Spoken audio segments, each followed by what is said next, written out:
In this full England campaign, we're merging the English and French crowns to become the Angevin Kingdom, getting unions over powerful subjects who colonize the world for us, completing the entire Angevin mission tree path. We're becoming the H3 Emperor, passing all the reforms, uniting all of Europe, and establishing the Holy Roman Empire. In the process, of course, we're getting a unique Angevin achievement called the Brentry, for which you need to pass all the Acts of Crown Parliament issues. Stick around and you will see how insanely powerful this nation can get in 200 years. One of the most important things in early game is going to be English Parliament. We can start a debate and select one of these options, and I totally didn't need to restart the game 15 times to get centralized land ownership. You pretty much want to have this option. So we're going to select this. We're going to bribe the government, giving them a little bit of money, admin points, and whatever else we need to give them. Why is it so important? Well, that's because of English village nobility privilege that you start with. It reduces your national tax modifier, makes a nobility exempt from seized land, and does not lose crownland share from developing provinces. So if you don't revoke it early, you will end up with nobility controlling most of your country, and it's gonna be super hard to revoke privileges. Because we got additional crownland, we will seize land as well, and we end up with 40% crownland, which allows us to revoke this instantly. From here we can have the regular setup. We will summon the diet. Sometimes you will be getting the option to improve your relations with the papal state. I would select that one if I had it, but in this case it's not an option for us. We're going to give out +1 mana points for all of the estates for additional monarch points, obviously. Oversight by the clergy. Let's go with religious diplomats. And sometimes I do like to pick institutionalized clergy. In this case, let's go ahead and pick it because it's gonna give us 15 papal influence every 20 years. And we will be investing papal influence in order to become the Korea controller, which grants you 20% aggressive expansion impact reduction, among other juicy modifiers. Now let's continue this, and for nobility grants supremacy over the crown for additional loyalty, as well as nobility officer rights. And for burghers, we will give out indebted to the burgher loans, as well as promote burghers bookkeeping and allow burghers economic freedom for additional trade power. Since we're speaking about the trade power, let's go to the trade map mode, and we're going to start transferring trade power in Champagne node. We're doing this because it will allow us to establish communities, which gives a 15% improved relations bonus with Burgundy, and we start rivaled by Burgundy. We're not going to rival them back, instead we're going to rival France, Scotland, and the last rivalry is really between Denmark, Castile, and Aragon. In this case, Castile rivals Aragon. We're going to ally Castile, and instead we're going to rival Aragon. Now let's go ahead and click our national decisions to get papal influence and general. Let's delete our forts in the French lands. They cost us a ton of money. We don't really need them. They're in horrible terrain, including farmlands, grasslands. And one more thing that we're going to do about the French lands, we're going to sell the province of Maine. If you don't do this, you will get the event, the surrender of Maine, which will lead to a war with France or just giving up that province for free. So we can just get some additional money by setting up an auction. Who's gonna offer us more money? Is it going to be Provence or is it going to be Brittany? Alright, let's give it to Provence for 46 ducats. Thank you very much. As such, we can complete the mission, the 100 Years War. This allows you to go with the British missions, also get their national unrest reduction modifier as well as development cost 5%, or go with the Giga Chat option, giving you Angevin missions, the possibility to form the Angevin Empire, force union casus belli on France as well as permaclaims. We're definitely going with the Angevin path. Screw colonizing. Now, we have almost 1000 decades. Let's spend it wisely. Let's get some advisors. If you can get discipline or morale of armies, you're golden, but in my case I only have 4 defense. I will try to reroll this once. For Diplo, we can get Diplo reputation or improve relations. I honestly think, even though we will be paying a little bit more, improve relations is going to be more important for now. And for admin, let's go with national unrest reduction. Gotta love our king, right? Totally knows how to rule a country, doesn't he? Well, let's see his power in the battlefield. Hey, 3 shock points each, I'll accept that. That's honestly not too bad whatsoever. Let's select the naval doctrine as well. Let's go with the wooden wall this time, increasing our naval combat bonus of own coast by 1, and later on we can switch to trade power if we wish to. I'm also gonna spend 190 decades to purchase indulgence, which means we will be getting tons more papal influence, which we will start investing right now. Speaking of papal influence, let's go ahead and also skip 1 day and get this alliance with the papal state. We also have too few seats in the parliament, so let's give out a seat to one of these provinces. Let's equip our Giga Chad Henry and move him to Ireland, because this is where we will begin our first wars. We're not going for France first. We're avoiding this area, and the main reason is Burgundy. We will be getting the Union on France, but if we do this, then we will piss off Burgundy even more. They already hate us. We can still fix this. We will improve relations with Burgundy, and we will also fight an early war with them because we can remove the rivalry this way. And what we want to do is get a royal marriage with them and an alliance before we fight the French, so that we ensure that we get the Burgundian inheritance later on.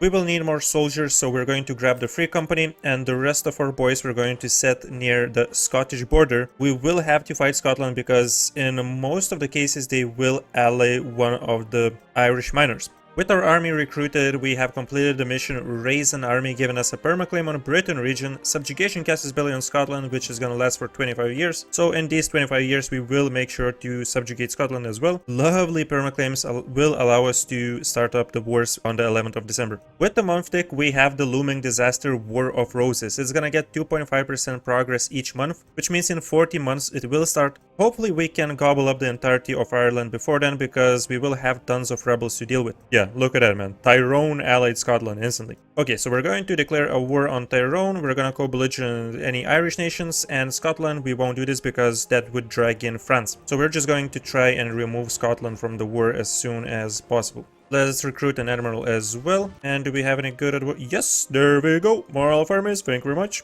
Time to eliminate the leprechauns. Dude, you have to be kidding me. I've never had this happen before. One of our advisors died, and it's only the 1st of January in 1445. That's a joke, bro. Anyways, we have 3 diplomats, right? So we're going to use one of them to improve relations with really anybody that is near France. We just want to make sure that we have high relations with these small Germanic nations, otherwise we might end up in a huge collision. And with the remaining diplomat, we're going to declare wars each month on different Irish miners. Yeah, including you, awfully, including you. Don't worry, I will not forget about you. Sleep 4 guys, go wreck these guys. Rinse and repeat until we have the entirety of Ireland. To make sure that we siege raise Scotland efficiently, we just got a local defensiveness edict over here. Should be fine with that. Oh, Margaret of Anjou. Interesting, I don't really remember this event, but apparently we can make her a ruler with decent stats. Get 100 of each monarch points and make her a consort or an advisor. Give me the points please, and I will take your service as a consort. There we go, guys. We can start annexing our first provinces in Ireland. And one thing we want to make sure we don't do is coring. Don't core any of these provinces. You would be wasting admin points, and I will explain why shortly. Oh, Scots are trying to challenge us. No way, buddy. No way. I'm actually gonna stay in this war until we declare wars on the entirety of Ireland. Otherwise, they might ally somebody else. Okay, looks like we have all the wars secured. So Scotland, get out of here. They're gonna give us 200 ducats. I don't really care about extending the truce for a couple more years for that. Oh yeah, that's what I like to see. 7 different wars at once. The disaster is getting really close. I don't think we will be able to siege down everything, but at least we will have some soldiers available. Okay, we don't have any manpower, so we're gonna make sure that we consolidate all of our units. And I think we will get the free Swiss guards. Or another mercenary company. The Flemish company has 6 shock. Honestly, I think it's gonna be worth it. Let's get these guys. Okay guys, so the War of Roses has started. We're going to lose tons of stability and manpower, which we don't have, so it doesn't really matter. Local unrest is increased by 8, and we have to choose between these 2 rulers, Lancaster one or the York one. In this case, William III of Lancaster family has much better stats, so we're going to select him. Now, obviously, we have to deal with this large faction of rebels, so we're temporarily gonna pause this siege and bring in more mercenaries. That should be enough. Oh, you're a tough little fella, aren't you? Look at that, man. This is beautiful. This is the last province that we have to siege. Jousting in England, a wonderful sport. This is gonna give us more army tradition and prestige, which is going to increase our morale of armies. 200 splendor, we get reduced national unrest until the Age of Discovery ends, as well as yearly prestige 0.50. Thank you very much. Damn, these rebels are gonna pop in Ireland. And here's a trick, guys. You don't want to set up your army in the exact province before you do spawn the rebels, because they will change place in such a case. If you have them right next to it, then you're going to be fine and you can destroy them quicker. The end of the War of Roses, the order has been restored. We get 50 prestige and 1 stability. Let's barrage this, and we're going to assault this as well because I want to save up a little bit of admin points. So there we go. We have the last Irish province. Now, guys, we finished the war. We haven't cored up anything, remember that. We will go here and click the mission Conquer Ireland, giving us 75 admin points and unlocking the Crown of Ireland Parliament issue. If we go to this national decisions now, oh yeah, we can do this as well. Designate Calais as a staple port. Just for 40 admin points we get 10 mercantilism, and the province of Calais becomes insane, giving us local trade modifier and local tax modifier buffs. But as I was saying about Ireland, Parliament Crown of Ireland Act is going to allow us to start the debate, which will spawn the event the Kingdom of Ireland. So once again, we just bribe these guys. The Kingdom of Ireland event allows us to get 50 admin, 50 mil, some local unrest, development costs, and monthly autonomy change buffs for the provinces in Ireland. Or we can get the monarch points and we can release Ireland as a separate nation as our personal union. By far this is the best option, as not only you don't have to spend admin points on coring all of these provinces, but you also get this permanent modifier with Diplo Relations +1, Unjustified Demands +10%, and Yearly Prestige plus 0.50. So you can have more relations until the end of the game, even after you integrate Ireland. We no longer have overextension, which means stability cost is cheaper. We also have a stab guy. It's only 65 points right now. We're gonna have to boost this to +1. Then we take the +1 stability from the event. And last but not least, we finish the War of Roses mission, giving us another stability, which means we're at +3, and it hasn't been even 5 years since the start of the game. We have all of this maximum stability, and in the meantime, we made sure that we have decent relations with these guys surrounding France. The rise of a dynasty is going to give us a new ruler, Henry Tudor. He's not bad, to be honest, and 50 admin points, I'll take that. We're actually now going to sell titles, as we will need this money for the upcoming French war. We will get back a little bit of crown lands by seizing lands, of course. Let's take level 4 Diplo, which is going to give us additional innovativeness, and we're going to develop one of our provinces 3 times with Diplo points once we have them, so that we reset our crown lands at 10%. Now, unfortunately, the war with Burgundy is going to be more tough than I expected, as they have Florence, Munich, and Mulhouse as their allies. I think we either wait for level 4 military, or we wait until we have 20 favors with Castile so that we can invite them. Oh crap, he is excommunicated. We might be able to get the province of Maine back for free. Yeah, so France is busy sieging down Anjou. Thank you. Screw you, comment cited. Hate to scrap. Hey, thanks for the province, sucker. We can just release Provence from this one province. And obviously we're doing it because Provence is one of the greatest vassals you can have with the mission The Claims of King Rene, which I hopefully will show you a bit later. Okay guys, let's do it really quickly while we have this mid-level advantage. Level 4. We also have 2 subjects now, so let's take the Strong Duchy's privilege, reducing Liberty Desire for them. We can get some stuff going on, like diverting trade. Wow, really, bro? Yeah, don't mind us having a huge army, like, right next to you. Have at it, bro. I'm totally not gonna chase you down to show you a lesson.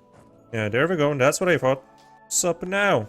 Damn, we just fought a 30,000 stack. Really don't enjoy the fact that Florence is in this war. They are tough as hell. But fortunately, we don't need that much war score, so we probably will be good after sieging down their capital. This guy has absolutely no chill. Holy.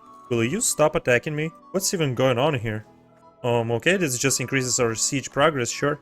Oh, come on, bro. Papal State has been re-elected as the Korea controller. We invested so many points. This sucks so much, man. Okay, we finally might have enough war score. There it is. We can cancel rivalry. Thank you very much. Get the hell out of here. Political crisis, of course, man. This is actually horrible because we need legitimacy to pass the royal court. I think we're going to strengthen our government once. We're going to pass this real quick, which obviously gives us more crown land and unlocks the appointment of state minister parliament issue. And now we can just lose stability. Now we need to somehow recover. Obviously, we can just grab the alliance with Burgundy. This is solved, but the main problem is still here, and it's of course going to be France. We could, to be honest, play it safe and just go for reconquest and keep releasing different nations from France, but I will say screw that, and we're going straight for the Union. We can invite Portugal and Burgundy with the promise of land. Let's force these mofos into the Union. March, boys! Scotland, in the meantime, is gonna be a nuisance. They're gonna try and siege down our fort. Hopefully it's gonna withhold it, or you know, we can just risk it a little bit and send some soldiers over there, get their capital occupied. Honestly, Burgundy might just destroy France on their own. Let's go, man. Okay, so far I'm loving it. I don't have to do crap. And Ireland is helping us with... Oh man, this is just amazing. Holy crap. Yep, they keep recruiting units, but Burgundy is still doing an amazing job. Some of their vassals no longer have any soldiers, and we're in the meantime just occupying forts. There we go, we also have our second government reform. There is this unique one called Strengthen House of Lords, giving you additional reform progress growth plus 10% and parliament effect duration plus 5. But this is kind of a trap because it makes the gap between each parliament issue 5 years longer, and there are some missions that require you to pass multiple parliament issues like this one, the Acts of the Parliament, having 6 issues as the requirement. So if you take this reform, you would prolong it. I think we're gonna be much better off taking Noble Officer Corps, let's say. Where is this? Oh, I see where they are. I'm sorry, Portugal, my bad, totally my bad. But I'm glad they're taking the hit for us. I love it. They're just standing there. I'm already loving this campaign, man. This is such a breath of fresh air for me. Honestly, I've been playing nations like Circassia, Albania, Khmer, playing as England. Yes, please. There we go. We can peace out Scotland. We're gonna need a tiny bit more war score with France because we're not aiming only for the Union. We're also aiming to make Burgundy somewhat happy. If we take this, they're gonna be hella pissed off. We're gonna give them provinces and we're gonna try to increase our Diplo reputation, starting with this advisor. Now, we will increase a little bit of relations when the year passes, so we're gonna wait until 1458. And we're also going to insult one of their rivals. In this case, it's going to be Austria. There we go. More Diplo reputation we can get from Papal Legate. I really hope this is gonna work. Okay, so we can separate peace out Switzerland. We're gonna take a bit of cash, war reparations, break some treaties for prestige. Ain't no way. A beloved heir dies. Yeah, okay, that's fine, you know. He was a sinner with -2 true faith. So I'm fine with that, but come on, bro. Is Lancaster family really that cursed? Look at these stats, man. Yeah, okay, give me a church. Hopefully we can get something better. Oh, wow. France just lost all of their soldiers. God damn, boy. We're going to give these 2 provinces to Burgundy. Let them have a connection like this. So we're taking the Union. Let's say we're gonna give them something like this. They're gonna only lose 1 trust. We take a bit of cash as well. Now, are they fine with this? Our relations are down to 16. They have hostile attitude. What if we quickly, like, sell one of our provinces? Calais is the one that we could potentially sell. We can even get 130 ducats for this. Is this gonna help? 35. Offer mill access. I mean, they haven't broken the alliance yet, as long as they don't break it. Now, we can go ahead and complete the mission Seize France's Throne, giving us 25 prestige. And the excess prestige is converted into each of monarch points. We get manpower recovery speed bonus as well as liberty desire in same continent subjects minus 10% and a ton of permaclaims on Burgundy, Brittany, Provence and so on. Now we also have 2 new national decisions. Formalize separation of powers. This is going to give us prestige and parliament debate back in chance until the end of the game. And this one, we're saving this for a little bit later because we can cheese the parliament a little bit. Kingdom of Ireland expires 1459, so we can start a new debate and we can instantly start this French one too. We actually get to keep Burgundy. I love that this works. Now, did we need to sell Calais to them? I'm not 100% sure, but I'm not mad about it because we will eventually integrate it anyways. Oh boy, it's time to start improving relations with France. The aggressive expansion is really bad right now. We will need to wait before we continue conquests here in Europe. So we gotta chill for a little bit. And it's perfect time to chill because we have a truce with Scotland, you know. We will use these next few years to just improve relations with everybody, and our next war is going to be versus Scotland. Time for a new debate, boys. We're going for curtail French nobility. This is gonna spawn some rebels. We will lose stability, but for next 10 years we get yearly tax income plus 60, more manpower recovery speed, and we lose 20% nobility influence. Well worth it. There we go, boys. And now we can also pass this one. So we get 2 debates done at once. And I absolutely love the fact that all of this prestige got converted into monarch points because we just got a ton of them. Not to mention the decreased advisor costs. So Renaissance is 400 ducats. It's gonna be well worth it to invest and take free loans, embrace it, unlock level 5 admin, and obviously we have to go for a Diplo group idea because we have tons of Diplo points saved up. I think in our situation, diplomatic is gonna work the best. Espionage could be good as well with the aggressive expansion impact, but I honestly want to have the additional diplomats badly. Let's unlock a couple of them. Now, that's an air. That's an air, boys. Oh, yes, we are so blessed, man. We gotta give him a proper English name. There we go.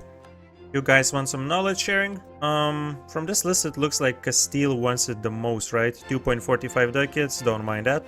Are you serious, bro? I've just boosted the technology, now you're giving me Byzantine refugees. I mean, it's good, but couldn't you give me this like a couple of months ago?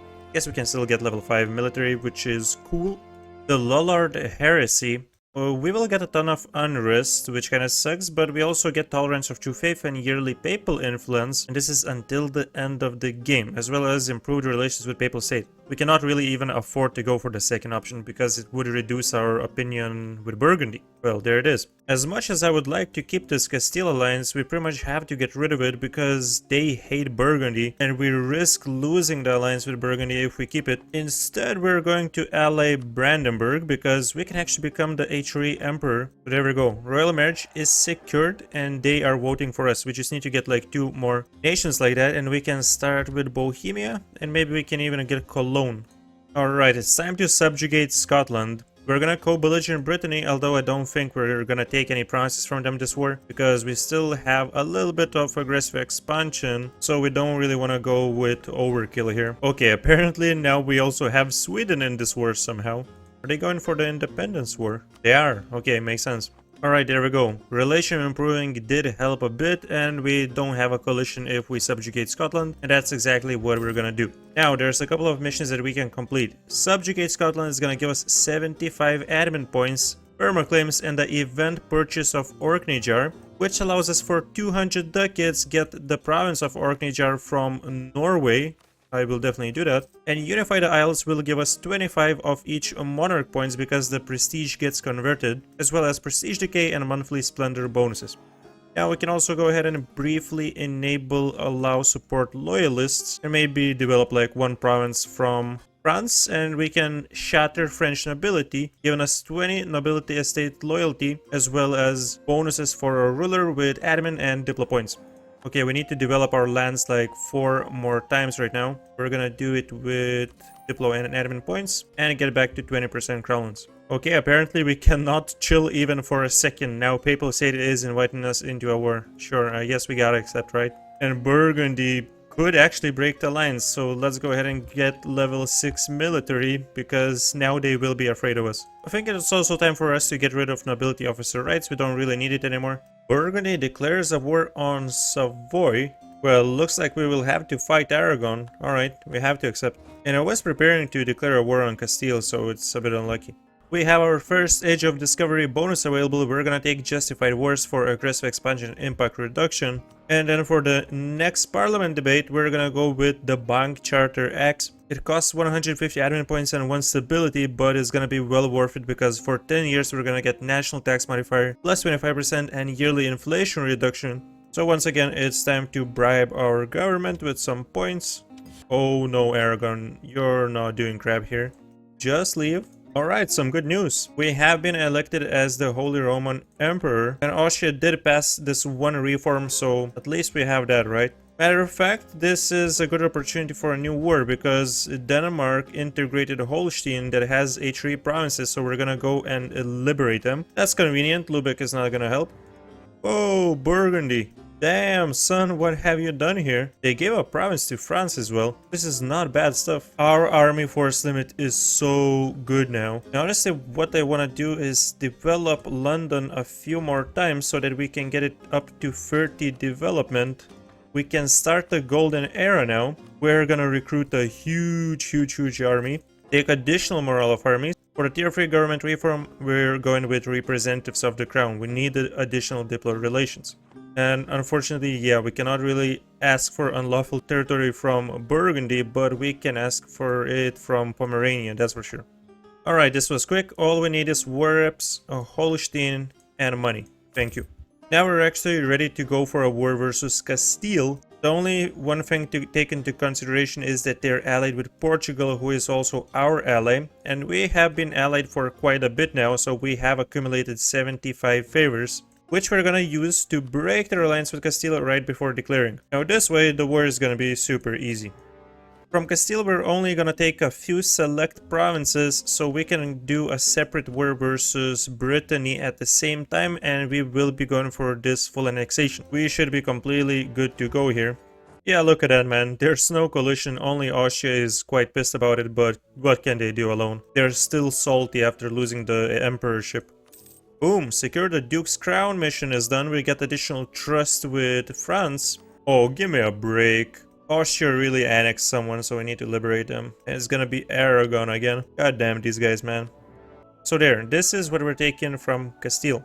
From these two provinces, we're gonna release vassals, so we're not gonna court them, and the rest of this stuff we can definitely go ahead and start courting. The normal peace deal would have been to take the gold mine in La Mancha, and in such a case that Granada is somehow still alive, well, because they're allied with Ottomans. We would take a border with them so that we could later take the province of Granada, which has this amazing monument with 5% admin efficiency. But if we would take it all in the first war, we would eventually lose these provinces as we're gonna release Spain through our mission tree. So we first need to get 15 provinces, doesn't matter through vassals or not. And once we have that done, then we can take all the really important stuff. Sheesh, okay, finally. We have the Burgundian inheritance. That's what's up. It's a bit late, but we're gonna take that. And we're gonna complete the mission Seize Burgundy.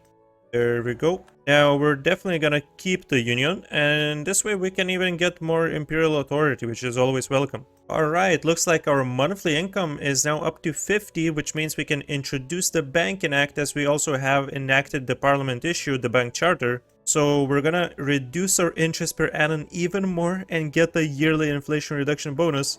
Oh man, we can take 1% interest loans right now without going for burger loans. That's crazy. Oh no, you're not gonna annex my boy Dithmarschen. One of the most fun countries to play, actually. We're maxed out on mill points. Alright, might as well take level 7. There we go, we keep our union. Let's go ahead and grab ourselves some cannons now. So yeah, unfortunately there's no way for us to give Corsica to Provence right now. We will need to hold this until we have level 10 admin technology. I think just so we don't have to fight them in the near future, I'm gonna take it. I'm gonna take Corsica and hold it. It's not too much aggressive expansion, right? Yeah, very good. We're gonna do something fun with Austria. So we're taking these 3 provinces and we're releasing Augsburg. Give us some cash and leave. So we can release Styria. Actually, I'm gonna give this one province to Styria as well. I only need to core this one. And we're doing this because this way we now have a border with Bohemia. It's very important as the H3 Emperor because they hold the Great Monument, the historical center of Prague, which at maximum level gives you 0.15 Imperial Authority modifier. The problem is that it's a Hussite province, so you will need to convert it, and it might not be that easy. But honestly, I'm even considering going with religious ideas for that. Oh, Papal States. So useless and annoying, man. I hate these guys. Here, I need you to vote for me. Bestow your Imperial Grace. This improves our relations. Okay, there we go. We got this guy. I actually want to go ahead and remove Bohemia. Okay, you know what? Yeah, let's go ahead and pick religious ideas. I think it's gonna be fun.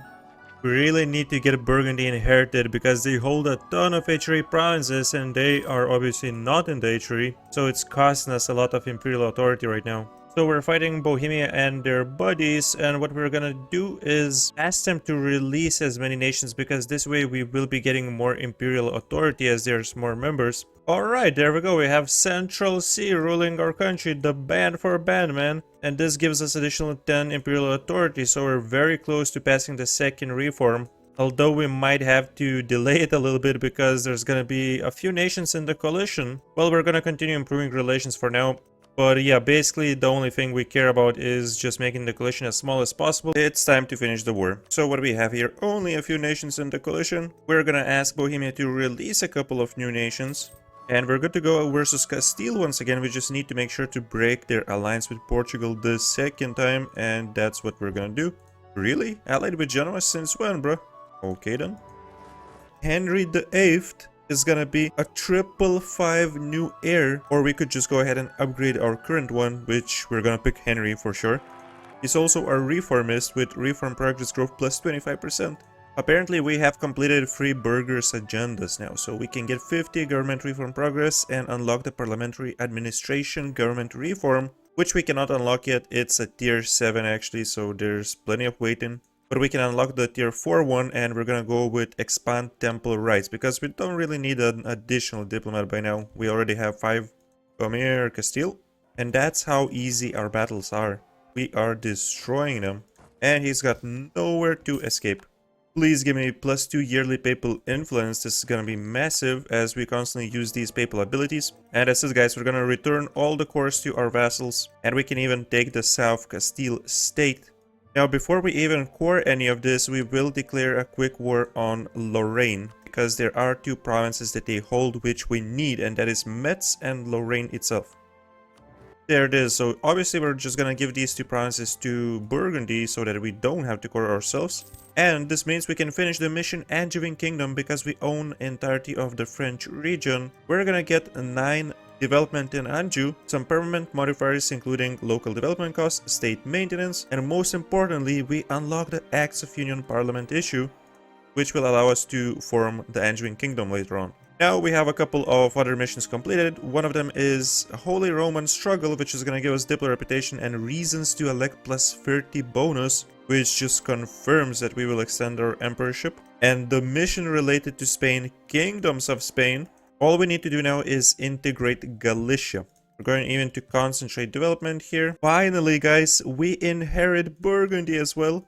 Oh, this is lovely. There's gonna be one problem, and that is governing capacity. Because of all the new land that we just received, stating everything up is gonna cost a ton of governing capacity. We are already out. I've already done this before, but we can exploit tax development in some new provinces that we took. So this is gonna help a little bit, but we will also go ahead and take some land right privileges. And all of this new land will have a ton of autonomy, so what we need to do is to straight up reduce it to massively boost our economy. After finishing the integration of Galicia, we have 15 provinces in the Spain region, which allows us to pass the Parliament Act of Spanish Crown. And once again, we just bribe the government, give them some stuff, which then allows us to get the Iberian crown, and we can click the second option, get 50 admin and diplo points, and just like we did with Ireland, we will be releasing Spain and get this amazing modifier with diplo relations and justified demands and yearly prestige. So we at once in Iberia will have Portugal, Castile, Aragon, and Spain, which is crazy. These guys also have exploration ideas, which means they will start colonizing the new world for us. And because we didn't take the gold mine and we didn't take the province of Granada, they were not able to inherit it, so we can use these 2 strategic locations once we start up these new wars. Now guys, it's definitely time to convert the province of Prague because we need to start using this monument. So we stayed it up, we core it up, we get the Enforcer Religious Unity Edict, we get the Advisor. It's still 555 months, but if we accept the Czech culture, it's down to 45, which is easy to convert. Developing is super cheap after selling titles, so we're gonna invest all of our diplo points, all of our mill points, because we're still ahead with the technology. We have finally converted the city of Prague to our own religion, and we can go ahead and start investing into the monument. Because we have so much manpower, we're gonna use it. Finish building this, upgrade it to the maximum level. Look at that, even at this level we get 0.10 additional imperial authority, which is so massive. Oh, come on, Portugal. Really, man? I guess we have to. I like how Portugal broke Granada's alliances with both Morocco and Tunis, but still kept the one with the Ottomans. Not the brightest guys for sure. Alright guys, it seems we have lowered our autonomy enough so that we can complete the Angevin culture mission. The British culture group gets converted into the Anglo culture of the French culture group now, which means we have all of these accepted cultures. That's crazy. Wait, I swear to God, that's so weird. So we no longer have English provinces, right? Because everything is Anglo culture. It's just occupying space. Let's demote this and let's get Dutch. Yeah, it just disappears. I guess this is a bug. And guys, we are finally able to finish the monument to the maximum level. Today is the day to celebrate. We're getting 0.20 authority. We're gonna cheese this so badly soon. There it is, guys, our second reform. Now it's time to boost it even more. As H3 Emperor, we cannot remove the provinces from the H3 and we cannot move our capital in and out of the H3. But we need to connect our capital to the empire to be able to actually join the empire. We have been the emperor without joining so far. And pretty much the closest province here is going to be Ghent. We're gonna move this for 356 admin points. And this means we can go and click this button and look at that. We get 31 imperial authority. Now we're going to add all provinces to the H3. And we're getting 0.33 every month, which is massive. Look at how everybody insanely likes us now. This is wild. You know, Austria, we're gonna have to ask you to release Switzerland. I've just noticed they gobbled it up just silently, you know, took over the entire nation. Not a big fan of their work. Okay, our ruler died. Didn't expect this, but once again, from that we gained 10 imperial authority and we're very close to passing the third reform. With us finishing the religious ideas, we get the Deus Vult ability so we can attack any different religion nation that we border. And we can also select missionary strength and religious unity buff. I love how it costs 7 points to develop the province of Ghent without the encouraged development edict. Now it's 5 points. Okay, I guess we're gonna go ham. We're gonna pretty much develop all the Dutch lands because they're super rich. Okay, Austria, you gotta release these guys, and we want to finish the war now. Because we can go with the third reform. Now, if we don't want to waste our additional 2 imperial authority that we have, we can use it to boost our relations with anybody on the A3. So, for example, Ansbach, this costs 1 imperial authority, we can boost relations. Let's do it with 2 nations, and then without wasting any of it, we can pass the third reform. With 68 member states in the A3, we gain 0.30 imperial authority each month now. The creation of the London Stock Exchange. For the price of free inflation, we're gonna get 2,200 ducats yet. I don't mind that. We have been building a ton of workshops in our country, but now let's switch the focus a little bit into trade and upgrade all of our centers of trade. Dude, we're rolling in cash and we only have the indebted to the burgher loans. With this leftover money, get some courthouses. We constantly have way too many monarch points, so we constantly will just upgrade our nation by developing it. And in return, look at our crownlands grow at the speed of lightning. The Admiralty event allows us to select the Admiralty or the Royal Army buffs until the end of the game, respectively upgrading our army or navy. Actually, let's go for the navy upgrade because this gives navy tradition. Like, look at that, man. Even at 23, we get additional 23% trade steering, so you can bump this up quite a bit. No way, we actually get the military reform right afterwards too. Well, speaking of trade steering, we can get tons of it by getting 40 navy tradition. But honestly, for this modifier, I think 20% from all of armies is gonna be so much more useful right now. Because we're setting ourselves up to fight the Ottomans. Genoa still has these 2 provinces. We will do something about this. Year 5 government reform is here, boys. We're gonna go with the Royal Marines because this will allow us to recruit soldiers with our sailors, and obviously it gives us some other nice modifiers. We can have a totally massive army of 150,000 soldiers by 1509, which is insane. And we can also incorporate 15 Marines into this army. Easy as that, without even colonizing, we can embrace colonialism as it has spread to tons of our provinces by now. Look at these peasants in the Great Powers list, man. We're so way ahead of everybody else. We have 90 legitimacy, all estates influence is lower than 50, loyalty is greater than 60, at least 5 subjects and more, and we can complete strengthen the empire, giving us another 50 gov reform progress and unlocking direct royal administration gov reform. Oh no way, man, Bohemia converted to Protestant religion. We gotta cleanse the heresy. ASAP, let's go. You traitors. Okay, so we have dealt with the guys over here in Europe. We can move on to some interesting stuff, which would be Morocco. They managed to take a piece of Portugal as we broke that alliance. And we obviously have a holy war CB on them. We could even fight Granada without making them co-belligerent and dragging in the Ottomans. But obviously, we want to pay attention to our imperial authority and not start any wars until we pass this next reform.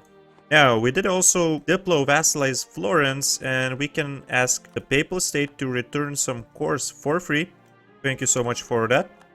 There we go, guys. We have level 10s, and we can select our third idea group. I think at this point we have the A3 under our control, so we can go with a more expansionist path and go with admin ideas. We just gained colonialism casus belli on Friesland. Damn, they're actually colonizing right next to Spain here in Africa. Oh wow, no way. The Royal Society of Ghent, we get 5 innovativeness, a university in our new capital, institution growth, and yearly innovativeness bonus. Alright, that's sick. We could now banish Portugal from Iberia and take their entirety of country, but we're gonna leave them with a couple of provinces because in the future we will probably subjugate them. Now we're just taking their most valuable stuff with the trade centers and the monument here, which gives 15% global trade power. Totally calculated overextension after taking the provinces from Tlemcen, 100%, and this means we don't get additional debuffs. Dude, we have so much money right now. It's unbelievable. You know, we're going to just take 54,000 manpower from the parliament. Love that we can lose 0 prestige for that. We can invest this manpower into finishing our great projects. We already have this one at level 2. There's only one left level to upgrade it for us to get 5% admin efficiency. Taking Genoese mainlands would be way too much aggressive expansion. We don't need this right now. We will be taking their Balkan and Anatolian holdouts, however, because then we will be able to finally release Byzantium. Next thing I'm gonna do is banish Castile from Iberia, but I'm still gonna keep them around as a vassal with Gran Canaria. But there's no particular reason why I'm doing it like this. I just want to have Iberia ruled by Spain and keep them at a separate location. Even though we did have a ton of aggressive expansion with them, we can still keep them loyal. There's no problem with that. We will be constantly giving them money and stuff. Make sure that they colonize provinces, as they do have exploration and expansion ideas. So technically we have Castile, Spain, and later on we will have Portugal. All of these guys will be colonizing for us. So we really don't need to do anything about the New World. Now, release Byzantium. There we go. And let's not forget the Force Acts of Union debate. There we go, guys. We start the debate, which will allow us to finally form the Angevin Kingdom. Yes, please, give us new traditions and ambitions. We unlock the mission, the Acts of Union, distributing 20 base production in Britain and France regions. And obviously, we inherited the entirety of France. Now, once again, this is gonna be a bit of a struggle for our governing capacity because we need to state all of this up. I think we can just take some time off and start building tons and tons more of courthouses. But now another thing that I wanted to point out and why we held Provence for so long. We can finally give them the provinces in the coast. So we're gonna give them this one, and then we can give them Corsica, which finally allows for them to complete their mission, the Claims of King Rene. And just like this, they get all of these scores on the entirety of the Naples area, which is currently held by the Papal State. It's definitely time to break this alliance. We're gonna retake all the stuff that we can. What the hell is going on here? Brazil. They have inherited the throne of Brazilian Brazil. What in the world, bro? Brazil apparently had their own colonies. Yo, that's wild. Okay, they got the junior partner of Portugal. So we just unlocked core creation cost minus 25%, and I've realized that I haven't pointed out our new Angevin ideas. We get another 20% core creation cost with the first one, then national tax modifier and number of possible parliament issues +1, discipline, years for personal union integration minus 10, which means if we get a PU, we can start integrating them after 40 years instead of the regular 50. Infantry compatibility. This is one of the most amazing things. We're gonna get governing capacity modifier plus 15%, which we're gonna combine with our admin ideas once we finish this to have a total of 35. Then we also get yearly legitimacy, and for our traditions and ambitions, we have national manpower modifier plus 20%, improved relations plus 30%, and years of separatism minus 5. Some of the best ideas in the game for sure.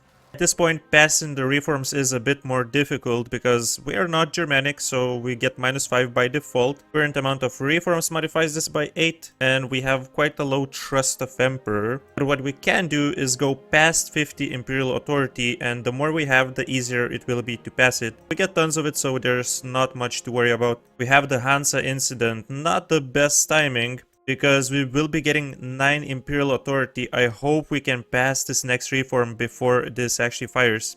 Yes, there we go, boys. We got it. Perpetual diet, which is now going to increase our imperial authority from 3 cities by 50%. We will get re-elected, and I usually wouldn't do this for a ruler so good as Henry right here, but imperial authority is going to be super nice, so we're going to abdicate him. We're going to get additional 10 imperial authority. Monarch points are not a huge issue right now anyways. And we basically can select a religious stance. We will choose to stay Catholic because this will make it easier for us to manage the HRE. Our primary culture is not Germanic, so as you can see, if we were to pass the first reform in the centralization path, we are getting Emperor not Germanic minus 5, and Swabian is not an accepted culture in Angevin Kingdom minus 10. You could say we could just accept Swabian culture after taking a province or two, but the problem is that this modifier would be replaced by a different Germanic culture, and it still would stay as minus 10. To make it 10 times easier for ourselves, what we need to do is culture shift, and in our case the easiest way to do this is to move from English culture, which now is in the French group, over to Flemish, which is in Germanic group, and Flemish because of where our current capital, which is insanely highly developed, is. 50 development here. So what we're gonna do is just unstate all the provinces that we have, and wherever possible even concentrate development. And there it is, guys. We have 51% Flemish development, so we can culture shift. And out of French group, we are going to Germanic. Now, if we check this, instantly we have 28 princes voting for us and 38 against. And most of these negative modifiers are gone. So only thing we need to do now is get up to 50 authority, which is gonna happen in pretty much no time. We're getting tons of it. Now, obviously that we're done with the culture shifting, we can state everything back, mostly everything, because we will also have a bit of an issue with the governing capacity if we were to state everything, but that is not a huge issue because we have admin ideas, and once we unlock one more we will be getting 15% from our national ideas, and once we finish these we get another 20% on top of that. And also we have easy access to the province of Napoli, which has a monument that increases gov capacity by 100, and that is because of our subject Provence, which has finished their first mission, and it means that they have course on the entirety of Naples, so we can take this province from the Papal State soon. Okay guys, so we stated pretty much all of our stuff. The only problem is that we still have to fully core it, so this is going to be a ton of admin points which we will need for it.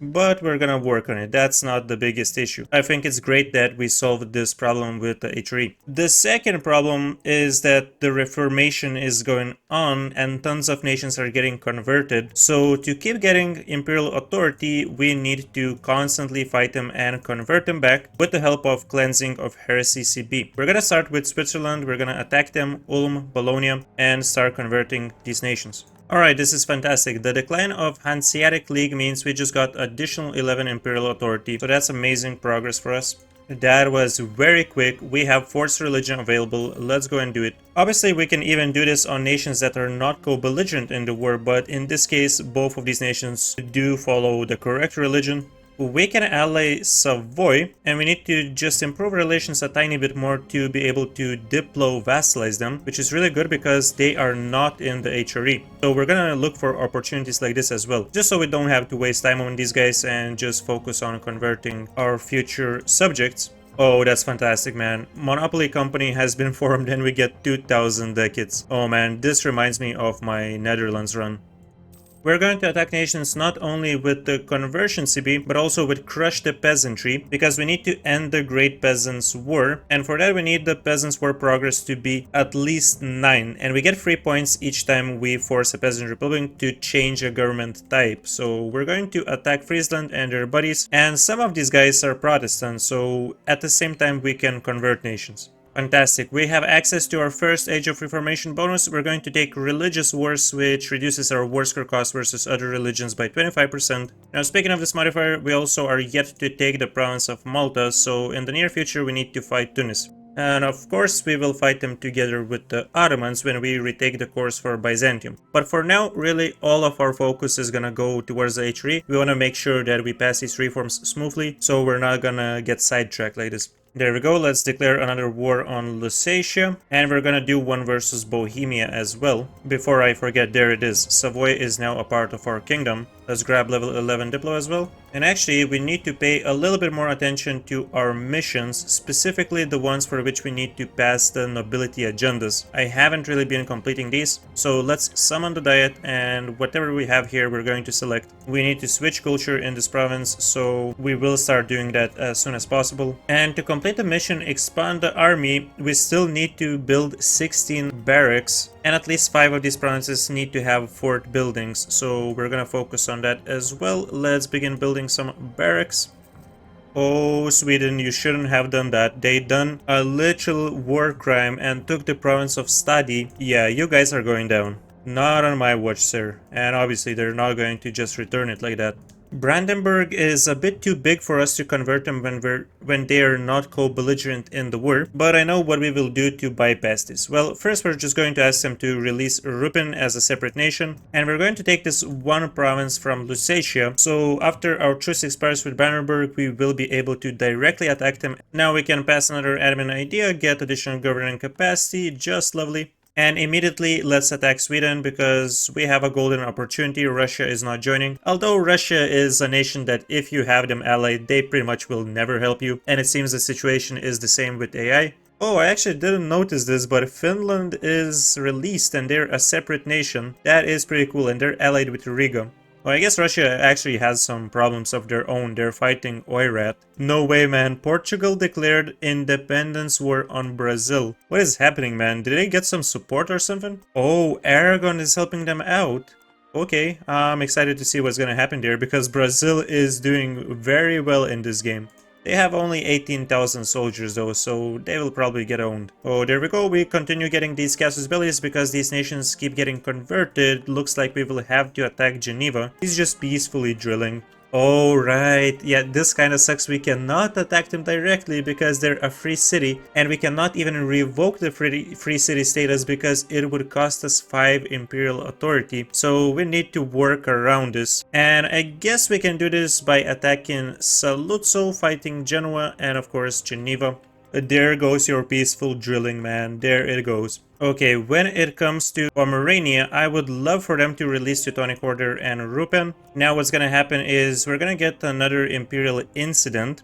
There we go. Teutonic Order wishes to join the HRE, and this is fantastic because we will be getting tons of Imperial authority by allowing them to do so.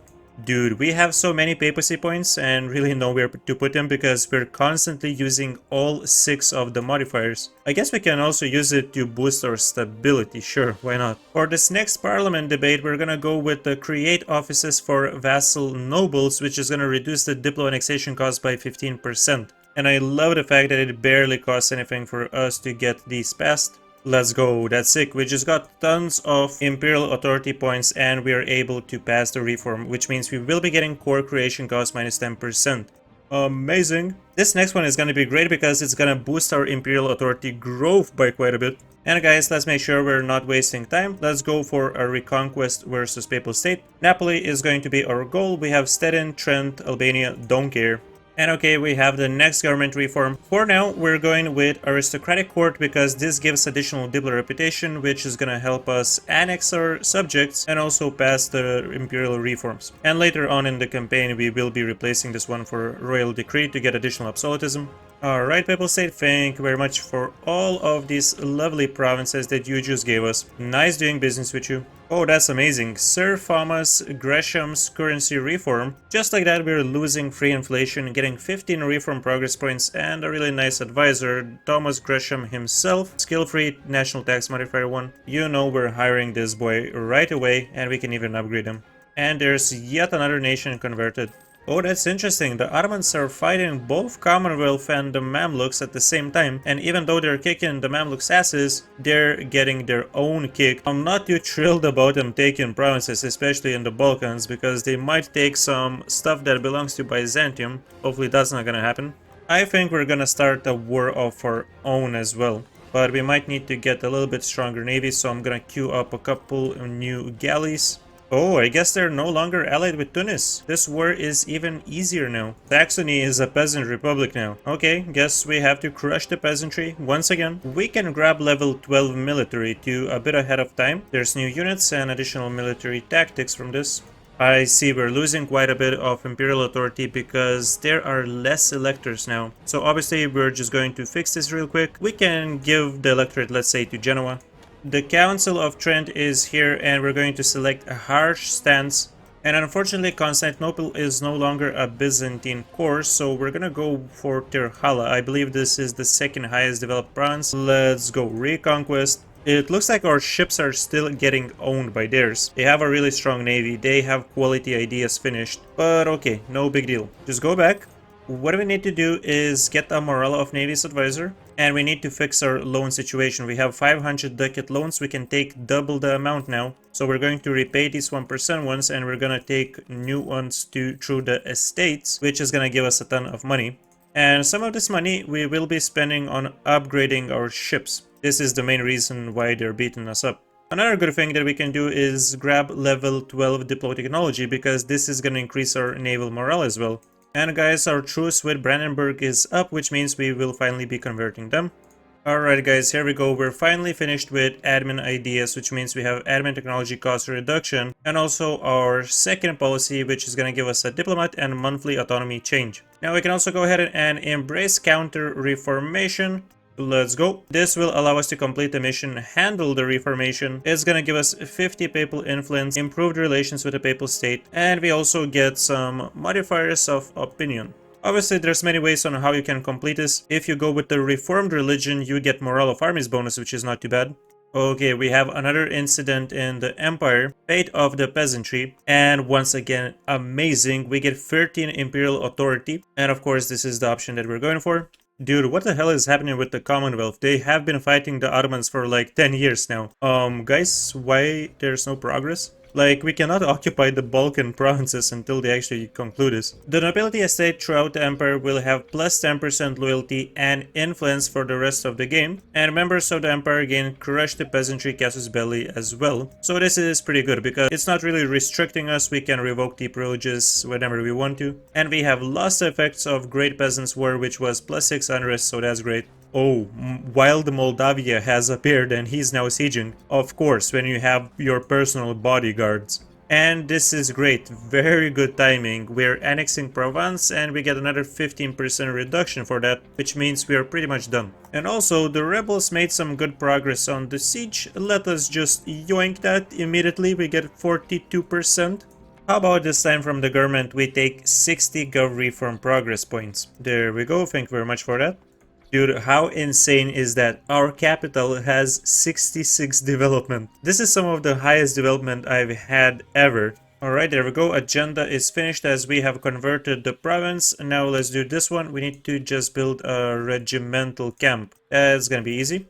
And guys, we have built enough barracks, which means we expand the army and get some local development costs, garrison size, and fort maintenance reduction modifiers until the end of the game in these provinces. Okay, for this one, we just need to have one more province in France or Britain regions with at least 20 development. So we can just quickly develop one of these. Let's get it to more development. And boom, we are done. Every owned province with at least 20 development will get these modifiers for 25 years. Tax, goods produced, manpower, and autonomy change. Oh, I just noticed we actually stole their flagship, the early Carrack. That's sick, man.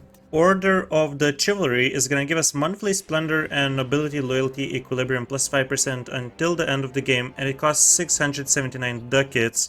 I think it's worth the small price to have a permanent modifier. So guys, I've noticed something that kinda annoyed me. I actually went for the wrong city. Oh my god. Yeah, so this was not a reconquest. We have to make the best of what we have, right? So we're not giving the lands back to Byzantium, which kind of sucks, but then again, we can still take some good stuff. We're going to take a province from which we will release Bulgaria, and next war we will reconquer cores for both Byzantium and some Bulgarian cores, if not all. We're making this snake over to Syrian lands where we will release our Syrian vassal, and we're taking a huge chunk of money, 3,400 ducats, as well as war reparations. So yeah, we're making the best of what we have, even though we made this quite a big error. Oh well, boys, oh well. So there we go. We're gonna release Bulgaria. We're also releasing Syria. Man, next reconquest is gonna go ham. You know what, now that we have this money, we can also sell titles once. We will be seizing lands, and we're gonna use this money to upgrade our Granada monument to the maximum level. Now we gotta chill for a little bit because soon we will be able to pass the next reform, and afterwards we will be going for a war versus the Mamluks and Tunis. Dude, this Albania is huge, and we can actually diplo vassalize them. That's fantastic. Yep, we will start building relations with them. And unfortunately, this is taking a few more points than 50, so we have to wait a little bit more. But there we go, here we finally have it. Now immediately, to get even more points, we're going to abdicate our ruler. Boom, there we go, boys. Once again, 50 papal influence and 10 imperial authority. Actually, this was 15. And we also inherited someone, and that someone was Spain. Yeah, I'm not sure how I feel about that. I kinda like them having them as a colonial subject, but I guess there was always a chance that this is gonna happen. Now we received all of their colonies. Look at that, man. They had the entirety of Cape of Good Hope, and even more than that. And there's still a colony that they are establishing. Yeah, we need to find these colonies and we need to send some soldiers there. Otherwise, we're just simply gonna lose them to the natives. Man, these guys are so stupid. They just colonize random provinces and skip the trade centers. Okay, we're gonna add 44 new provinces to the empire. And we probably should go and state some of this stuff now. That's gonna be a nice boost to the economy. And we're out of the gov capacity. Okay, this means we need to build more stuff. Courthouses, there we go. Our next nobility agenda is to subjugate Jolov. Yeah, I want nothing to do with that. So what I'm gonna do is just take nobility right for diet coil privilege, and we're going to automatically complete this one, giving us additional diplomatic reputation, and we have access to the mission A House Divided. Every estate will no longer raise any rebels when their land gets seized if their loyalty drops below 30, which is nice. We also have some additional parliament debate back-in chance and chance of decision, and a new branch of missions. Now we can do expand the Royal Navy because we have enough shipyards and naval tradition. So this means we can now get man-of-war ships which have 15% additional morale damage. We get some navy tradition. Now found a standing army. We have at least 50,000 units army tradition of 30 and 20% army professionalism, which means we unlock some new parliament debates and we get a really good general with 5 shock into siege. We need to complete this next mission because it is amazing. So all we need to do is get 2 generals to increase our army professionalism up to 40%. And the redcoats is going to give us 10% infantry combat ability until the end of the game. This is fantastic because combined with our national ideas, we now have a total of 20%. Alright, let's go. That's a really good air that we're getting. 3-6 free. Good stats. Love it. And immediately, we're getting a new ruler. Guys, this is so massive you don't even realize. We have a female ruler, and this doesn't impact the HRE because we would only face an impact if she was an heiress. This is actually very beneficial, not only for the stats, but because we're getting 50 papal influence once again, and tons of imperial authority. Look at that, man. We're up to 33. We have a male ruler, but if let's say we had a female one, what we could do is pass the pragmatic sanction, which costs 25 imperial authority, and then we could have female heirs be elected in the HRE. But in our case, we actually don't need to do anything. We're just in an amazing position now. Well, apart from the naive enthusiast trait. Once again, way too many papal points. Let's grab a +2 stability. And we have so much cash. Let's spam a ton more courthouses. Dude, this is great. We're making bank now. Oh my god, I love these events. +5 imperial authority from brilliant diplomat. Keep him coming. And each time with the events, we're not getting the amount that the events give, but an additional 25% because of this modifier. These guys keep taking territories that they cannot have. Come on, bro, just return it. Put it back to its place. It's like you're running a store and these guys are stealing off the shelf. Okay, so that's a fair peace deal that we can take from the Mamluks. We just want to have the coast pretty much and the 1 core returned to our vassal. Lovely stuff. Now we can probably concentrate some development here. And we're not even overextended, so all is under control. Most of these provinces will be going to our trade companies as these are really good trade provinces. 4 trade centers in total. Okay guys, so we're about to pass the next reform and we obviously don't want to be overextended for it. So what we're gonna do is finish the war right here. We're really only interested in the province of Malta ourselves, and the rest of the stuff we will be giving to our new subject. So I'm just going to release Tripoli. Let's also release Algiers. Oh wow, okay, this is not the best timing. But we once again are getting a new ruler, Elizabeth 665. Just incredible stats, man. I'm completely loving this run. The problem is that we cannot yet pass the reform. And yeah, we're gonna be overflown with the reform points. But I guess let's wait until we finish some of these cores and see if we can do something about it.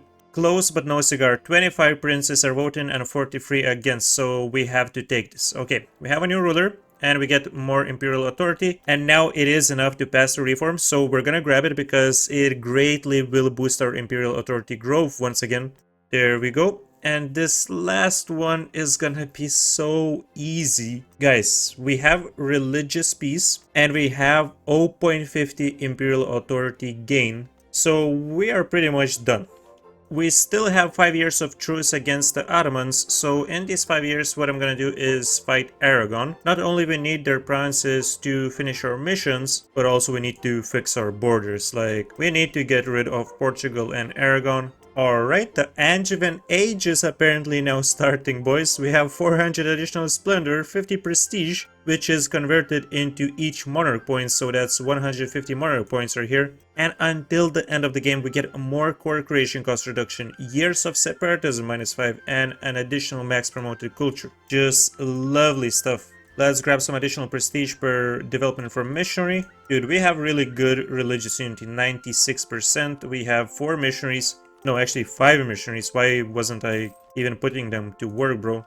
I figured we can do all of this at once, so we're going to fight Portugal and Aragon. Oh, don't you run now, dude. Don't you run. Where is he even going? What the hell, man? Alright, we have a 2-way ticket to Rio de Janeiro and back, so we're gonna use it. So I think this is for now going to be our peace deal with Aragon. We're taking the full state of Aragon, and we're taking 2 provinces from which we will release new vassals, as well as Mallorca and islands here. Can this fort like ever fall? 92%, boys.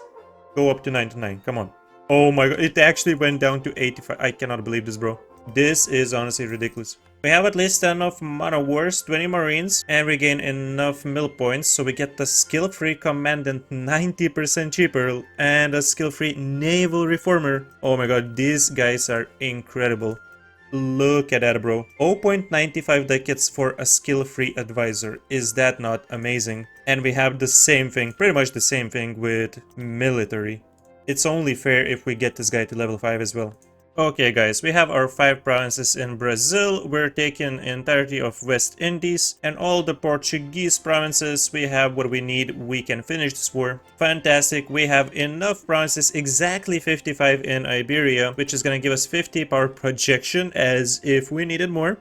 20% manpower recovery speed, and we get some tercio units. So we really need to work on Italy now. Secure the Alpine Pass, reign in Italy, and then we also have influence the lowlands. And all of this is gonna lead to a super nice mission, dominate Europe, which is given 5% admin efficiency.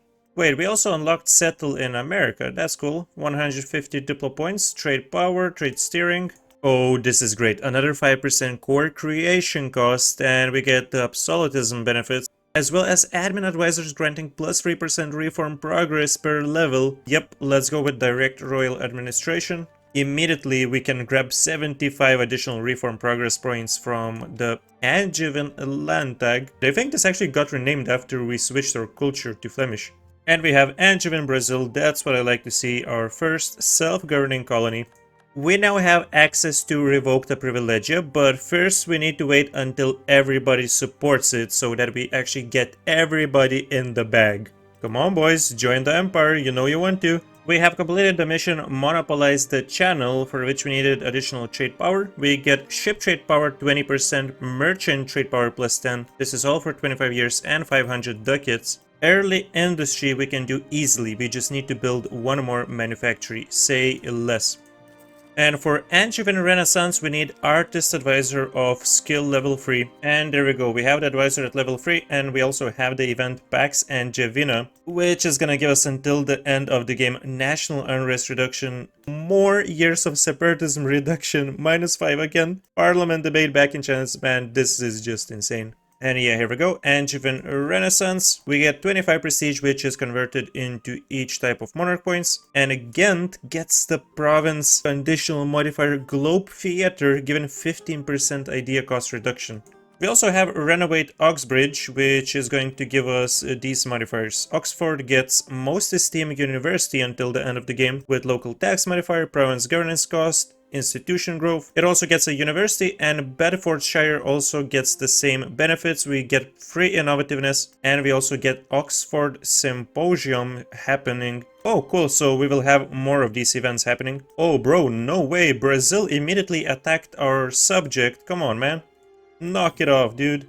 And we finished early industry. This is gonna give a ton of our provinces 6 additional development and local goods produced modifier plus 15%. And once we reach level 23 admin technology and embrace the manufacturers institution, coal will be available to produce. There's only one nation that is against this reform, which means we will just add them. We will just add them to the empire. It's fine. Let's go, boys. Let's click this button and we now rule the entirety of HRE with a vassal swarm formed, and this means that we're up to nearly 5,000 development. Immediately we have the influence the lowlands mission completed. Let's go ahead and start annexing a couple of subjects and we're gonna continue our wars, guys. Right, so let's start up some wars in Italy. First we can go for Genoa, Spoleto, Perugia and Urbino, and pretty much we can let our vassals do the job, right?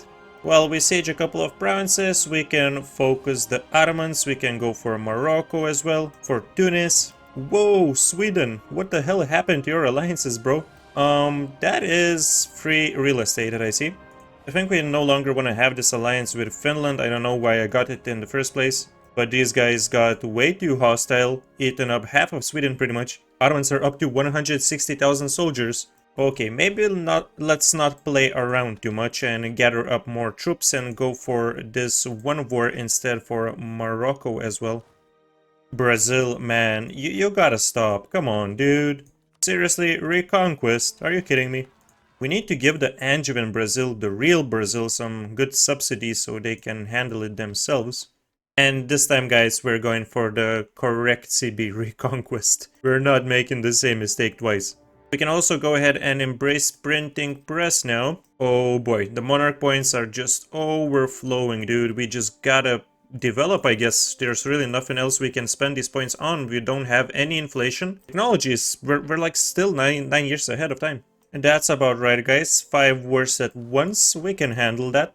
And actually we can finish the one with Genoa. We're just taking their provinces in Italy and we're leaving them with the ones in the steppes. Thank you very much. This income from vassals 5% increase from the Landtag has given us like 10 ducats monthly. It's insane, man. We're making so much money. Our subjects are tearing Hungary apart, and Hungary has grown quite a bit. They took a few provinces from Venice. Love it. For now, I'm just gonna ask them to break their alliance with Russia. There we go. Whoa, Milan developed their provinces so much. Every province is like 30 dev plus. Dude, it's impossible to full annex them in one war. Well, okay then, we're gonna take what we can, which is something like this.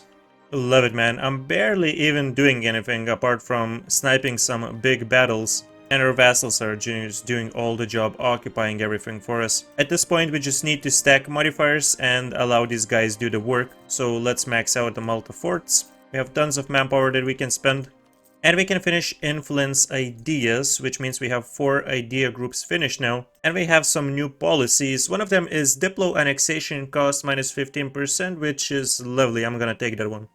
All the Byzantine and Bulgarian cores at once is only 32 war score for us, so we can take so much stuff, boys. It's incredible. Guys, I cannot believe I'm seeing this on the screen. Apparently this is the rarest event in the game, with a mean time of 500,000 months to happen if you have 100 prestige. I have never had this before in my 4,000 hours of EU4. Getting these 5 Diplo points from more buns from the people event just feels different, bro. It's just different. Oh my god, this name placement is crazy. Ranging from the wastelands in Africa over to the French lands. We can take all of this from Sweden in one war, and we could even take more, but I'm not going to because I plan to simply vassalize Norway, which is one province, I believe. No, they actually have one province here in Iceland as well. So yeah, we're going to Diplo vassalize these guys, and then we're going to eat up the rest of Sweden if Finland doesn't do it before us. Yeah, this is more than enough. Definitely more than enough. And there we go, we finally finished our wars, so we can take some time and start integrating some subjects such as Bulgaria, Byzantium. There, let's ally Norway. Welcome to the gang, dude, welcome to the gang. And let's build tons more of courthouses because our guarding capacity is on the edge. We're actually exceeding this by a bit. Bro, no way, Russia has entered the coalition. You know what this means, boys. Just gonna have to take the province of Kola. It just so happens that we need this province. Venice, Hungary, and Commonwealth also have entered. But apart from that, we don't have like any strong nations that could join them. So I honestly can say that we can just handle Russia and later on just declare on these three guys. Well, I guess there's some African nations such as Tunis and Timbuktu entering as well, but they're just nothing. Actually, Hungary just left the coalition. I'm not sure why, but I'm gonna take this opportunity and declare. Okay, buddy, you done messed up. And alright, we have enough provinces to finally complete secure the Alpine Pass, which unlocks Act of the Italian Crown land tag issue, and we get permaclaim on Italy region. It starts a debate on Act of the Italian Crown and land tag. This issue has the following effects: up to 10 provinces in Italy gain 1 base production, and triggers an event which allows us to create Kingdom of Italy under a personal union. Never done this before, guys. I don't know if it's worth to have this or not, but we can try. Okay, let's pay them up and let's see what we can get. Now, we either get 50 admin and mill points and some modifiers reducing unrest, local development costs and so on, or we can get the same stuff and Italy and basically the same modifier that we had with Ireland, which gives us diplo relations and unjustified demands until the end of the game. You know what? Sure, let's do it. So we now have a personal union with this massive Italy. We can complete reign in Italy, giving us 100 prestige, which is converted into monarch points. Lovely. Angevin King's Ascendant. We will be getting reasons to elect. Yep, elect us, boys. And number of possible parliament issues +1. And of course, guys, we have Dominate Europe, which is giving us 5% admin efficiency. This is beautiful. And I think it's really good that we have Italy right now because we can just feed them provinces and don't worry about rebels that much.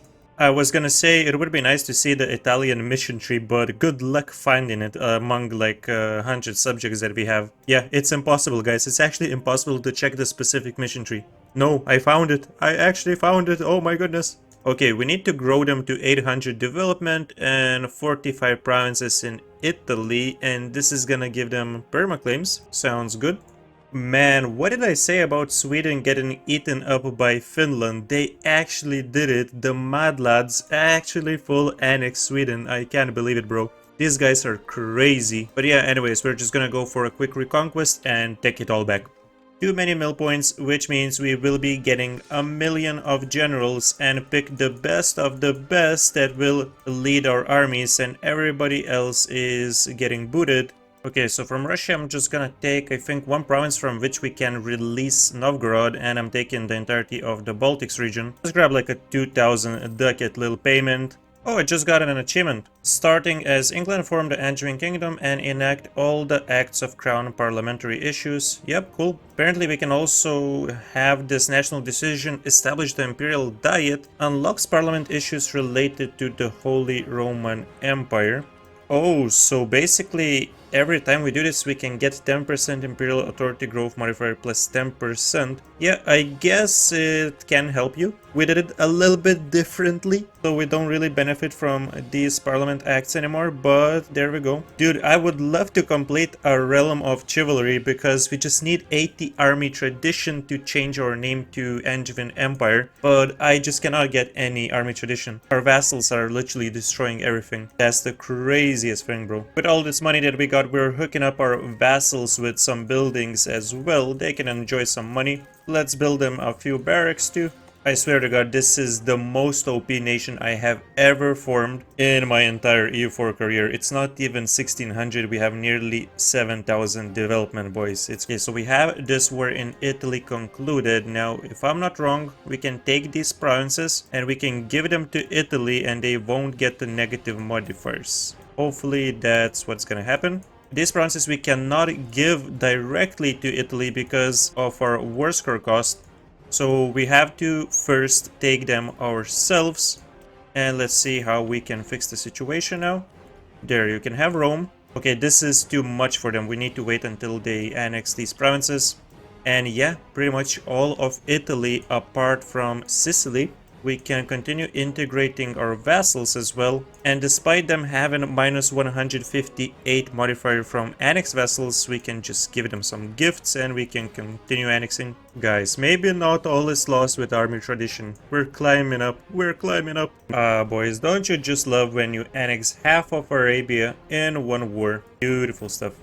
Oh, okay, so our new ruler has martial educator trait, which means yearly army tradition decay minus 1%. Maybe now we can actually work with this, like we have 40 army tradition, and my new strategy is to just take as many provinces as possible at once so that we have tons of rebel factions and hunt them down. So we're gonna start using these extend officer commissions as well, which also gives us minus 1% for the army tradition. I think I could have done this ages ago if I had played it correctly. I thought we would just get it naturally, but apparently we have to work for it a little bit. Okay guys, so we're going after the giants now. We're gonna fight Commonwealth because this way maybe we will be able to get actual battles in so that we can get some army tradition, right? We're gonna go for a reconquest, fight Gotland, Croatia, sure. Get this over with and then we will fight Hungary and Russia as well, as these guys are allied. Nope, it's still our vassals just destroying everything and climbing Commonwealth like ants. Holy. Let's go ahead and grab another 10% admin efficiency with level 17 admin technology. This way we will be able to take a ton of provinces. Like we can already start with a very quick annexation of Croatia. What the hell are you doing, man? Seriously, what the hell, man? He was exiled and still walked right into our army. Well, okay, you do you. Yeah, it's completely ridiculous. I didn't manage to even properly blink and we got 90% war score. There, Hungary. I think it's your time, son. Come here, boy. And we entered the age of Absolutism as well. So we can start revoking some privileges. I think first of all I will get rid of supremacy of the crown, promote burghers bookkeeping, integration policy, religious diplomats and so on. We can just keep going. Yeah, boy. Very nice peace deal. Russia is ours, boys. I wish I could show you some battles, guys, but it's just us occupying every single province in lightning speed. So I'm really gonna keep these wars compact. And actually we need to build a couple more universities so that we can get more splendor points and unlock some good stuff for Age of Absolutism. We already have 3 of these unlocked: multicultural nation, we have a large army, and we have a bunch of trade companies. Hey, what the hell is this, man? Strife between Empress Consort Regent and Landtag. Enact parliamentary monarchy struggle tier 6 gov reform enables parliament versus monarchy ability. This is new to me. This reform really sucks. Like, it's super difficult to pass the parliament issues. Like, it takes many sacrifices, man. Hey, but maybe it's not that bad. Even though we have to pay a lot of points to pass the parliament issues, we're getting them really frequent. This reduces the parliament debate duration by 5. So honestly, we can just use it to spam army tradition. Like, look at that, man. The percentages are barely going up with our sacrifices. Oh, apparently we have this new government thingy. At 100 power we get 50 max absolutism and monthly autonomy change minus 0.20. And if we're at minus 100, idea cost is increased by 10% and years of separatism are increased by 10 as well. However, we still get yearly absolutism. So it's really absolute. It's good for the absolutism. What can I say, man? Either way, you get absolutism. So this would be Novgorod course. We're not taking this in this war because it's a simple conquest, but we can take pretty much everything around it. I think let's do it like this, boys. We're finishing the war. We're going to immediately finish the one with Hungary as well. Pour it all up. Now we can also go ahead and embrace global trade, which is cool. And we're gonna punish these guys. We're going after the Russians, man. Let's give them hell. I'm going to truce break these guys. I don't give a damn, man. There we go. Let's boost our stability back up, reduce war exhaustion, and let's destroy them, man. Oh yeah, so far this is amazing. We have a ton of rebels, and that's exactly what we need. I can't believe I'm actually saying this. I usually am not the biggest fan of rebels, as you might imagine. But sometimes they're actually good. Give me more rebels, man. The conflict escalates after we pass another parliament issue. 22 rebels join in Alicante and we abolish the parliamentary monarchy struggle government reform. The English Civil War disaster now has easier conditions for it to fire. They added a lot of flavor for the Age of Absolutism, which is pretty damn cool. Okay guys, there we go. First Age of Absolutism bonus, we're gonna go with admin efficiency, and for the second one we're gonna take yearly Absolutism. Our truce also just ran out with the Ottomans, so let's continue fighting. If we want to increase the army professionalism, we cannot stop for a second. We're at 70 right now, so we just need 10 more. Would be awesome to get a random event for that. We have it guys, we actually finally have 80 army tradition. I cannot believe it, but we're done with a realm of chivalry. This was way too hard. It shouldn't have been that difficult, man. Okay, so until the end of the game, prestige decay minus 2%, prestige from land battles plus 50%, and we have claimed the empire title, which is gonna give us province worker cost minus 5%. Name of our country now adjusts dynamically to our government and rank. Long live the empire.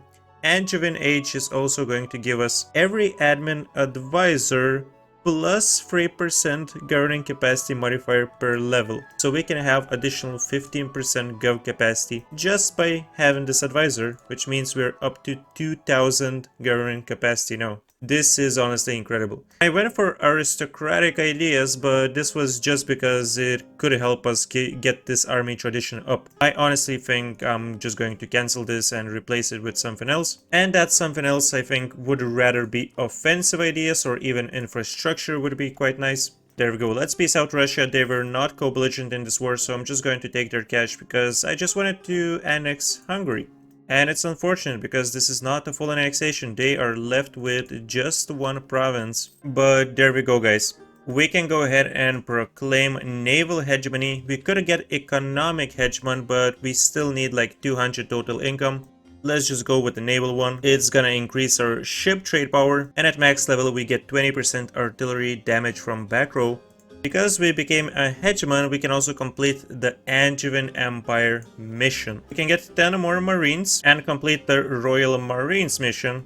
And we pretty much finished the entire mission tree with a couple of small exceptions, like a colonial empire, for which we need to establish 5 different colonial nations. I have recruited some additional units, so what do we have right now? We have 542,000, and we can have up to 824,000 units, which is insane. Before we do click this magical button over here, we're gonna do one more thing. Actually, 2 more things. I want to grow our maximum absolutism first of all. So this is mainly gonna grow with us revoking the remaining 5 privileges that we have, because we have revoked all the clergy ones. And we have good loyalty equilibrium, so we just need to wait until it grows more than the influence. There are, however, different ways of increasing max absolutism, such as some reforms. We have this one at the tier 11, and we also have tier 9, yep, this one. But it would also increase the aggressive expansion by 15%. And stability hit to declare war, so this is quite an insane privilege. Yeah, probably we're not getting this one though. Since we're going over these privileges, I also wanted to point out, if you guys are at this point of the campaign, 1600s, Age of Absolutism, and you have difficulties revoking your remaining privileges, try to look for ways to increase the loyalty or decrease the influence. So first of all, not summoning any more diets. You summon the diet, you get 5 influence for 20 years, so you would need to wait a long time until it reduces. Another thing is some reforms. For example, for tier 4 we have expand temple rights. It increases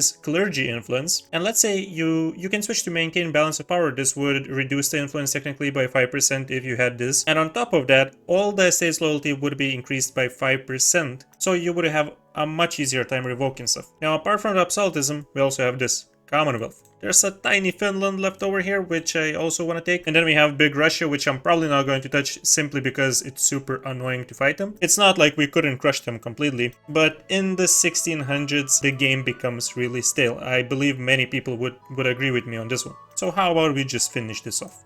I think I'm gonna go on a fort deleting spree. Like, there's so many forts that we don't need to have in the drylands especially. Anatolia has way too many. Even in the hills in Sugla, we definitely don't need this fort. No one's going to touch it anyways. Way too many forts in Africa. I think I'm gonna leave this level 4 one, and I guess we can keep some because we're gonna have rebels. It kinda helps. Would you guys mind to go for automatic sieging? Like, I cannot be bothered anymore to siege this stuff.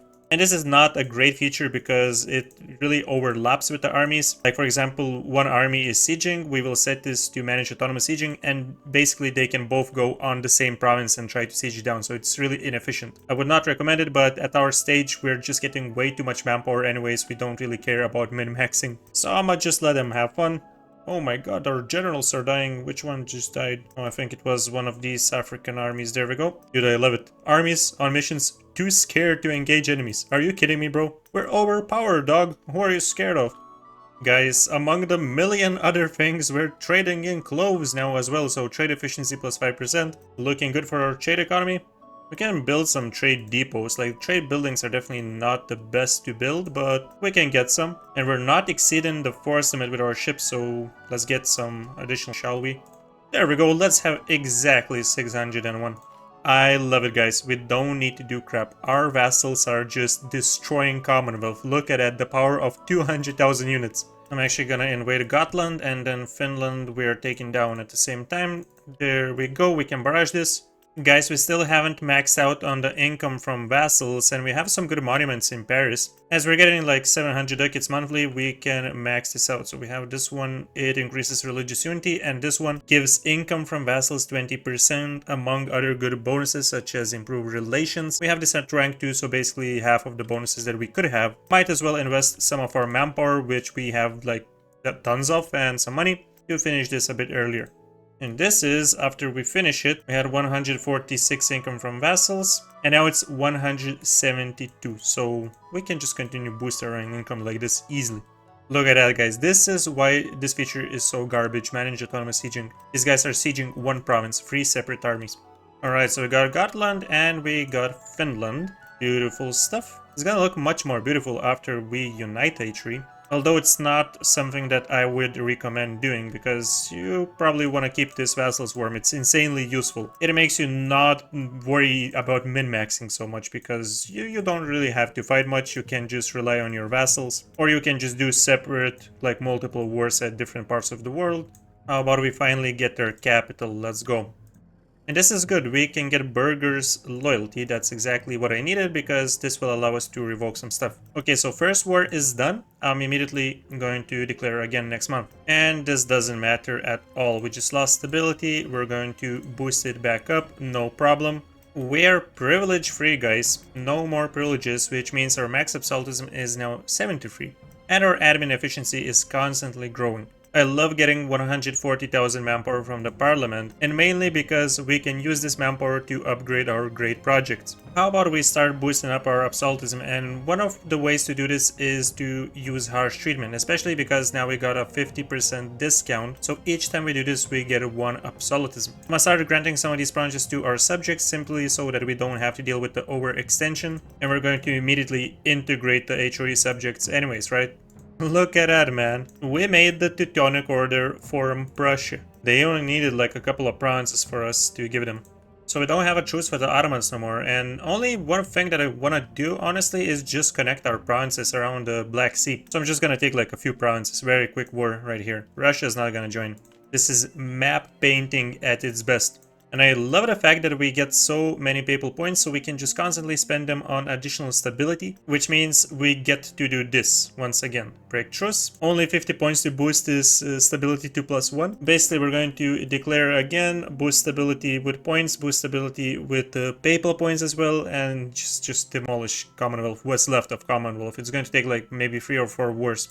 Don't forget, guys, we get all of these juicy stab cost modifier reduction benefits also when we finish our great projects, which we constantly are building. We have 16,000 ducats still. Which one do we go for now? Let's go for the copper mine. So this globally will reduce our artillery cost by 20%, which is ridiculously massive. We're paying for our army 250 ducats, and now after we finish this, it's immediately reduced to 229. Yes, the inevitable English Civil War war is happening because we just had way too much absolutism. I think the first option is not that bad, but this is only if you're not the emperor of the H3, because we would lose the empire pretty much. It would be immediately dissolved. So we have to go with the manpower loss and spawn a few rebels. Now guys, we're not just going to lose 380,000 manpower like that. No, I didn't sign up for this, man. I'm just going to upgrade every single monument with manpower right now. I don't care which monument it really is, we can do all of them. And this way, what manpower do we lose if we don't have any? There's just a couple of rebels, ain't nothing. New model army, +1 stability, 75,000 manpower, or we can get a temporary benefit. I don't care about this temporary modifier, to be honest. Give me this, thank you very much. And just a casual 5,000 ducats from coffee boom, you know. It's just a typical, you know, event. And all we need to do to end this disaster, guys, is just beat up the rebels. So this is going to be easy as that. We just beat up this rebel. Oh, he's a tough little fella. He's gonna need 2 strikes. Okay, I see you, boy. And we got one more rebel spawned over here, so we're gonna take care of that real quick. And that's it, guys. Easy as that. We finish the so-called disaster. We enact absolute British monarchy tier 1 government reform, which now gives us 20 maximum absolutism. This is not just 20 maximum absolutism, guys. Remember that we had this English monarchy, which reduced it by 30. This is essentially 50. It's crazy, I know. But our maximum absolutism just skyrocketed to 125. And apparently there's one mission over here that we can do, which is going to give us restored order until the end of the game, increasing yearly legitimacy, all estates, loyalty, equilibrium, and number of possible parliament issues. This is beautiful. Look at how much stuff we're taking in one war. It's insane. I love it. It's only 108% overextension. Don't give a damn about it. What I give a damn about is our governing capacity. We're really not looking good here. And I gotta say, it's a bit embarrassing, this situation, because we still can build like a ton of courthouses, so why are we not doing this? Because I'm lazy. That's the only answer. I've just realized that our subject, Italy, has 215,000 units. I never paid too much attention to them, but they're apparently a beast. So yeah, guys, whatever you do in an H3 run like this, don't ever rush to unite the Holy Roman Empire. Keep the subjects. Oh my god, Bohemia got an insane ruler. I wish we had something like this. You can have it, I don't mind it. Okay, this is done, guys. So we have the Commonwealth. There's one more issue. This is a one province, Hungary, that we have, and they are buddies with Russia. Who could have guessed? These guys are really annoying. Oh wow, they have the Alaska subject. Well, good for you, my friend, good for you, but I don't give a damn. I just want this one Hungary province and I will take it. So let's go and crush these bastards. I'm not even going to co-belligerent them because this is going to be a lightning fast war. And with the power of editing, we are done. We have Hungary. We have everything. Balance is looking decent.